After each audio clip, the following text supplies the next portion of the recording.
என் அன்பு உறவுகள் அனைவருக்கும் வணக்கம். இந்த வீடியோ பதிவில் நம்ம பார்க்க இருக்கிறது 7 ஜென்ம பாவங்கள் தீர அதிசக்தி வாய்ந்த பரிகாரம். இதை பத்தி தான் நம்ம பார்க்க போறோம்.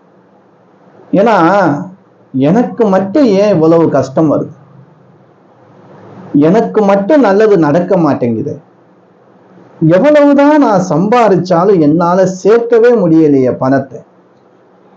எல்லோரும் வீடு வாங்குறாங்க, காரு வாங்குறாங்க, சந்தோஷமா இருக்காங்க. ஆனா எனக்கு மட்டும் அந்த சந்தோஷம் இல்லையே, எனக்கு மட்டும் இது நடக்க மாட்டேங்குது, எனக்கு கல்யாணம் நடக்க மாட்டேங்குது, எனக்கு வேலை கிடைக்க மாட்டேங்குது, எனக்கு நோய் தீர மாட்டேங்குது. நானும் எல்லா முயற்சியும் எடுத்தனே, மருத்துவரை பார்க்காத இடம் இல்லையே, ஆனா எனக்கு அந்த நோய் தீரலையே, என்னதான் உடம்புல பிரச்சனைன்னு தெரியலையே, மருந்து மாத்திரை கடைசி வரைக்கும் இப்படிதான் இருக்கணுமா, எடுத்துக்கிட்டு இருக்கணுமா, எனக்கு வயசாகிட்டே இருக்கேன், வாழ்க்கை இதுதானா, நான் பிறந்ததுல இருந்து கஷ்டப்பட்டுக்கிட்டே இருக்கேனே, இன்னைக்கு நல்லா இருக்கும், நாளைக்கு நல்லா இருக்கும், குரு பயிற்சி, சனி பயிற்சி, ராகு பயிற்சிங்கிறாங்களே, ஒரு பயிற்சி கூட நமக்கு நல்லது செய்யலையே, என்னடா இது வாழ்க்கை, ஏண்டா கடவுள் நம்மளை படைச்சா அப்படின்னு புலம்பக்கூடிய அன்பர்களுக்கு இந்த வீடியோ. 7 ஜென்ம பாவங்கள், நம்ம தெரிந்தோ தெரியாமலோ செய்த பாவங்கள் கணக்குப்படிதான் இந்த பிறவி. நமக்கு இந்த பிறவியில நமக்கு பிறந்ததிலிருந்து கஷ்டம், தீராத கஷ்டம், பிரச்சனை, எனக்கு மட்டும் ஏன் இப்படி நடக்குதுன்னு நினைக்கிறீங்களா? உங்களுக்கான பரிகாரம் தான்.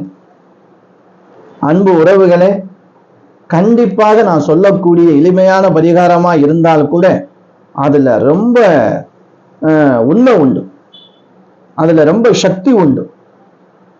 நம்ம யாருக்கிட்டே காசை கொண்டு போய் செலவு பண்ணாம ஏமாறாம எளிமையான பரிகாரத்தை நம்ம கொடுத்துட்டு இருக்கோம். இதன் மூலமாக நம்ம அன்பு உறவுகளுக்கு நம்ம மேல் ரொம்ப நம்பிக்கை உண்டு. இந்த நம்பிக்கை எப்பயுமே உண்மையா இருக்கும். இந்த வீடியோவில் உள்ள பரிகாரம் கொஞ்சம் மாறுபட்டதா இருக்கும். என்ன அப்படி பரிகாரம் அப்படின்னா, இந்த மாதிரி பிரச்சனை இருக்கு, உங்களுக்கு அந்த கஷ்டமெல்லாம் தீரணும் அப்படின்னா, நீங்க ஒரு வெளியில போறீங்க, இல்ல ரோட்டோரமா போறீங்க, அங்க ஏதேனும் ஒரு ரோட்டோரமா நம்ம இல்ல போற பாதையில ஏதேனும் ஒரு பாம்பு செத்து கிடக்கலாம், பார்த்துருப்போம். இறந்து கிடக்கக்கூடிய சூழல் இருக்கும். சில இடங்கள்ல துர்நாற்றம் அடிக்கும், நம்ம மூக்க பொத்திட்டு அப்படியே கடந்து போவோம். அப்படி உங்களுடைய பார்வைக்கு தட்டுப்பட்டால், இனிமேல் இந்த வீடியோ பார்த்துட்டீங்க, பாம்பு இறந்து கிடக்கு, ஆனா இறந்து இருக்கா அப்படிங்கிற முழுமையா நீங்க பார்த்துதான் அதுக்கு நீங்க தொடணும், பக்கத்துல போகணும். சில இடங்கள்ல பாம்பு மயக்கமா கூட கிடக்கும். ஏன்னா அன்பு உறவு சொல்லிட்டேனே, பாம்பு கிடக்க உடனே போய் நம்ம இந்த வேலையை பண்ணிடலாமேன்னு போய் பண்ணிடக்கூடாது, கொஞ்சம் கவனம் வேணும். அப்படி இறந்த நிலையில கிடக்கு அப்படிங்கிறத நம்ம முழுமையா தெரிஞ்சுக்கிட்டோம் அப்படின்னா, உடனே செய்யக்கூடிய பரிகாரம் என்ன அப்படின்னு தெரியுமா? பக்கத்திலேயே ஒரு இடத்துல நல்ல ஒரு குழி தோண்டி அந்த பாம்பை அடக்கம் பண்ணணும். அடக்கம் பண்ண இடத்துல கொஞ்சோண்டு மஞ்சள் பொடியும் பாலும் ஊத்திட்டு, முடிஞ்சா ஒரு கற்பூரம் கொளுத்திட்டு இறைவன் இடத்துல வேண்டிக்கிறங்க, இந்த ஜென்மத்துல உள்ள கர்ம வினை நீங்கணும், இது போன்ற அந்த பாம்பு இறந்துச்சு, இது போன்ற நிகழ்வுகள் இனி யாருக்கும் நடக்க கூடாது அப்படி மனசார வேண்டிக்கிறங்க. நான் சொல்றது உங்களுக்கு கொஞ்சம் வேடிக்கையா இருக்கலாம், என்னடா இது இப்படியெல்லாம் ஒரு பரிகாரமா அப்படின்னு. ஆனா கொஞ்சம் உட்கார்ந்து யோசனை பண்ண வச்சுக்கிறீங்களேன், மிகப்பெரிய புண்ணியம். ஏன்னா அதுக்கு யாரும் கிடையாதுங்க.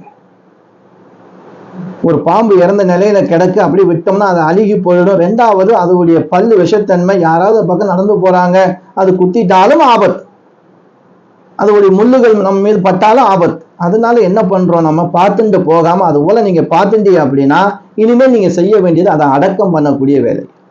இறைவன் ஒருத்தவங்களை பார்த்துட்டே இருப்பான். 7 ஜென்ம கர்மம் எப்ப தீரும்? உங்களுடைய கர்ம வினையை தீர்றதுக்கு வழி, கோவில் குளங்கள்லாம் போயாச்சு, எல்லா இடமும் பார்த்தாச்சு, பரிகாரம் செஞ்சாச்சு, நமக்கு வேற வழி இல்லையே. இந்த பரிகாரம் இதாங்க உங்களுக்கு பரிகாரம். இதை செய்யுங்க. பாம்பு மட்டும் இல்லைங்க, நீங்க போற வழியில இல்ல உங்க வீட்டு பக்கத்துல எந்த இடத்துல வேணுமாலும் காக்கை இறந்த நிலையில கிடக்கும், பார்த்துட்டு போகாதீங்க. அதை ஒரு நல்ல இடம் பார்த்து அதுக்கு பள்ளம் தோண்டி அதை நீங்க என்ன செய்யுங்க, அதை அடக்கம் பண்ணுங்க. நீங்க எதை அடக்கம் செய்தாலும் கொஞ்சோண்டு பால் வாங்கி ஊத்திடும், மஞ்சள் பொடியும் பாலும் ஊத்திடும். இது என்ன செய்யும் அப்படின்னா, நீங்க அடக்கம் பண்ண இடத்துக்கு சாந்தி கிடைக்கும். இப்படி செய்யக்கூடிய மிகப்பெரிய இது ஒரு புண்ணியத்தை நீங்க செஞ்சுட்டு இருக்கீங்க. அதோடைய கர்மா, அது இறந்த அந்த நிலையில கிடக்கு. உங்க நிலைமையை நீங்க அனுபவிச்சுட்டு இருக்கிறது உங்களுடைய கர்மா. ஆனா அந்த கர்மாவை நீங்க இருந்தாலும் அதோடைய கர்மாவை நீங்க என்ன செய்றீங்க? அதை சுத்தி பண்றீங்க, அதை சாந்தி பண்றீங்க, அதுக்கு விமோச்சனம் கொடுக்குறீங்க. அப்போ அதனுடைய பிறவி ஒரு புண்ணிய பிறவியாக மாறும். உங்களுடைய பிறப்பு புண்ணியம் பெறும். அணில் இறந்து கிடந்தாலும் இதே போன்றுதான் நீங்கள் அடக்கம் செய்து பால் மஞ்சள் பொடி வச்சு வழிபட்டுக்கிறீங்க, வேண்டிக்கிறீங்க இறைவன்ட்ட. இறைவா, இது போல நிகழ்வுகள் நடக்கக்கூடாது அப்படின்னு வேண்டிக்கிறீங்க. இந்த வேண்டுதல் பிரபஞ்ச சக்திக்கு கேட்கும். நீங்க செஞ்ச அந்த காரியம் பிரபஞ்ச சக்திக்கு தெரிய வரும் வேண்டுதல் மூலமாக. இதன் மூலமாக உங்களுடைய 7 ஜென்ம கர்மாக்களும் நீங்கும், பாவங்கள் தீரும். ரோட்டோரமா நம்ம இப்ப ரொம்ப இடங்கள்ல பார்த்தோம்னா நாய் தான் அதிகமா வாகனங்கள் அடிபட்டு இறந்து கிடக்கும். ஆனா இறந்த நிலையில கிடக்கக்கூடிய அந்த நாயை பார்த்தோம்னா ஒரு மாசம் கூட துர்நாற்றம் பயங்கரமா அடிக்கும். என் கண்ணில் அப்படி தட்டுப்படலை.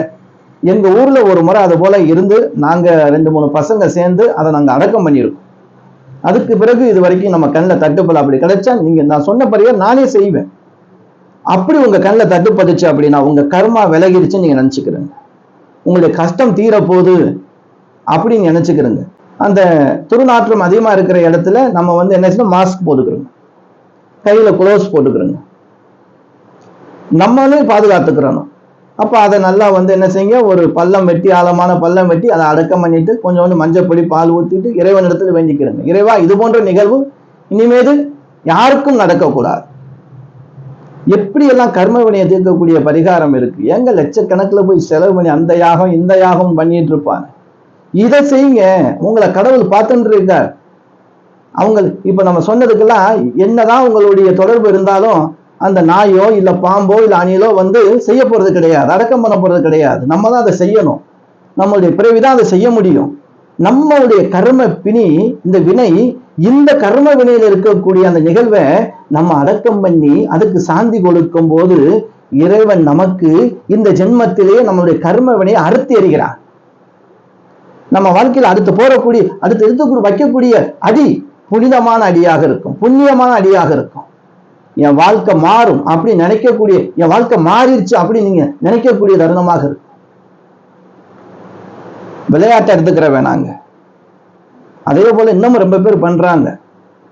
அதாவது யாரும் இல்லாமல் ஒரு அனாதையாக இறந்து கிடப்பவர்களுக்கு அவர்கள் முன்னின்று அடக்கம் செய்கிறார்கள். அதுவும் மிகப்பெரிய புண்ணியம். கழுகு இறந்து கிடந்தால் செய்யலாம். இது மாடு ஆடுனா உரிமையாளர்கள் இருப்பாங்க, அவங்க அதை பண்ணிடுவாங்க. அதுக்கு நம்ம பண்ண அவசியம் கிடையாது. அது கண்டிப்பா ஒரு ஆடு கிடக்கு, இறந்து கிடக்கு, மாடு கிடக்குன்னா அதுக்கு எப்படி தகவல் போயிடும், அந்த உரிமையாளர்களை பார்த்துக்குறாங்க. ஆனா பாம்புக்கோ அணிலுக்கோ நாய்க்கோ என்ன செய்யும்? தெரு நாய்க்கு அடிபட்டு கிடந்தா யார் இருக்கா? வீட்டு நாய்கள் கண்டிப்பா வெளியில விட மாட்டாங்க பெரும்பாலும்.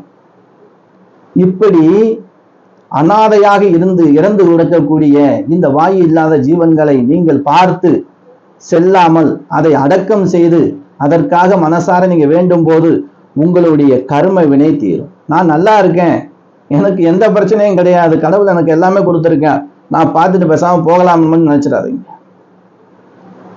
உங்க தலைமுறையும் நல்லா இருக்கணும் அப்படின்னா இந்த மாதிரி விஷயங்கள் கண்டிப்பா உங்க கண்ணுக்கு தட்டுப்பட்டால் செய்யுங்க. அன்பு உறவுகளே, நல்ல விஷயம். அன்பு உறவுகளே, நம்ம காசுலாம் செலவு பண்ண, கொஞ்சோண்டு பால் கொஞ்சம் மஞ்சள் பொடி வாங்க போறோம், கண்டிப்பா எல்லோரும் வாங்கலாம். உங்களால முடியல 2 பேரும் கூப்பிட்டுக்கிறீங்க, கண்டிப்பா வருவாங்க.